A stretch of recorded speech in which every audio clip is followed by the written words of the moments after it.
નમસ્કાર, હું છું હિમાંશી દેસાઈ. સરસ્વતી શૌર્ય ન્યૂઝમાં આપનું હાર્દિક સ્વાગત છે. પાટણમાં પ્રજાપતિ છાત્રાલયના નવીન ભવનનો શિલાન્યાસ કાર્યક્રમ યોજાયો. 300 કુમાર અને 100 કન્યાઓ માટે અદ્યતન સુવિધા સજ્જ છાત્રાલય બનશે. પાટણ ડીસા હાઈવે માર્ગ ઉપર આવેલ પ્રજાપતિ છાત્રાલયના નવીન ભવનનો શિલાન્યાસ કાર્યક્રમ યોજાયો. સમાજના દાતાઓએ ખુલ્લા હાથે દાન કર્યું હતું. કાર્યક્રમમાં સંતો મહંતો તેમજ સમાજ અગ્રણીઓ મોટી સંખ્યામાં હાજર રહ્યા હતા. પાટણ ખાતે ઉત્તર ગુજરાત પ્રજાપતિ કેળવણી મંડળ સંચાલિત શ્રી હીરાભાઈ ધનાભાઈ પ્રજાપતિ છાત્રાલયના નૂતન ભવનનો શિલાન્યાસ સમારોહ યોજાયો હતો. આ અદ્યતન 5 માળનું ભવન આશરે ₹15 કરોડના ખર્ચે તૈયાર થશે. તેમાં 300 કુમારો અને 100 કન્યાઓ માટે રહેવાની સુવિધા ઉપલબ્ધ કરાશે. આ પ્રસંગે સમાજના અગ્રણીઓ, નાથગંગાના લોકો મોટી સંખ્યામાં ઉપસ્થિત રહ્યા હતા. પાટણમાં હેમચંદ્રાચાર્ય ઉત્તર ગુજરાત યુનિવર્સિટી સહિત અનેક મેડિકલ અને એન્જિનિયરિંગ કોલેજો આવેલી હોવાથી રાજ્યભરમાંથી વિદ્યાર્થીઓ અભ્યાસ અર્થે આવે છે. ઉત્તર ગુજરાત ઉપરાંત સૌરાષ્ટ્ર, મધ્ય અને દક્ષિણ ગુજરાતના પ્રજાપતિ સમાજના વિદ્યાર્થીઓના ઘસારાને પહોંચી વળવા સંસ્થા દ્વારા આ નવા છાત્રાલયનું આયોજન કરવામાં આવ્યું છે. ખાસ કરીને કન્યા કેળવણીને પ્રોત્સાહન આપવા અને વાલીઓની લાંબા સમયની માંગણી સંતોષવા માટે આ પ્રોજેક્ટમાં કન્યાઓ માટે અલગ નિવાસ વ્યવસ્થાનો સમાવેશ કરાયો છે. આ શિલાન્યાસ વિધિ સત્તાધાર ધામના મહંત વિજય બાપુના નિશ્રામાં અને ભૂમિદાતા પરિવારના નરેન્દ્રકુમાર રામચંદ્રભાઈ પ્રજાપતિ તથા યોગેશકુમાર હિંમતલાલ પ્રજાપતિના વરદ હસ્તે સંપન્ન થઈ હતી. કુમાર અને કન્યા છાત્રાલય તેમજ પ્રવેશ દ્વાર માટે ઉછામણી બોલાઈ હતી.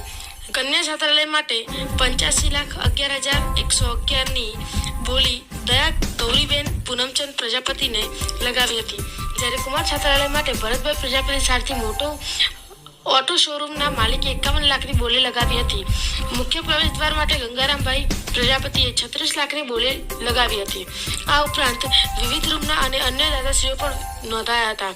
કાર્યક્રમમાં મોતીભાઈ પ્રજાપતિ, નવનીતભાઈ કોન્ટ્રાક્ટર અને અમેરિકાથી પધારેલા પૂનમચંદ પ્રજાપતિ, અતિથિ વિશેષ તરીકે ઉત્તર ગુજરાત યુનિવર્સિટીના કુલપતિ કેસી પુરિયા, નિવૃત્ત રજિસ્ટ્રાર મણિભાઈ પ્રજાપતિ, ઉત્તર ઝોન પ્રજાપતિ સમાજના પ્રમુખ મનહરભાઈ પ્રજાપતિ, રાજ્યસભાના પૂર્વ સાંસદ દિનેશભાઈ અનાવાડિયા, પૂર્વ પ્રમુખ ગંગારામભાઈ પ્રજાપતિ, અમૃતભાઈ કંબોયા અને રાધનપુર છાત્રાલયના સ્થાપક પ્રમુખ મંજીભાઈ પ્રજાપતિ, સંસ્થાના પ્રમુખ શાંતિલાલ પ્રજાપતિ અને મંત્રી રઘુભાઈ પ્રજાપતિ સહિત સમાજના આગેવાનો મોટી સંખ્યામાં ભાઈ બહેનો અને છાત્રાલયના ભૂતપૂર્વ વિદ્યાર્થીઓ હાજર રહ્યા હતા.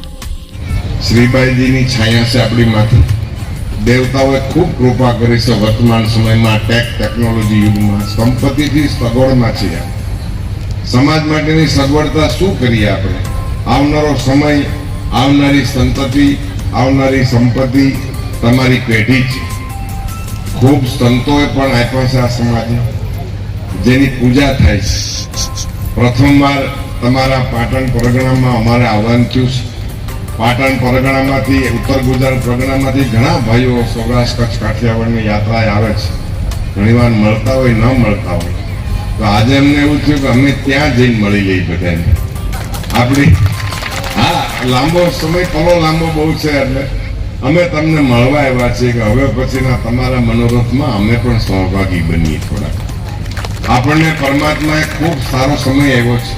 આપણા ગુરુ પીરોએ ખૂબ આપણને સમજણ શક્તિ આપી છે કે એક ચિંતા કરવાની જરૂર છે, ચિંતન કરવાની જરૂર છે, સમય સાથે તાલ મેળવવાની જરૂર છે.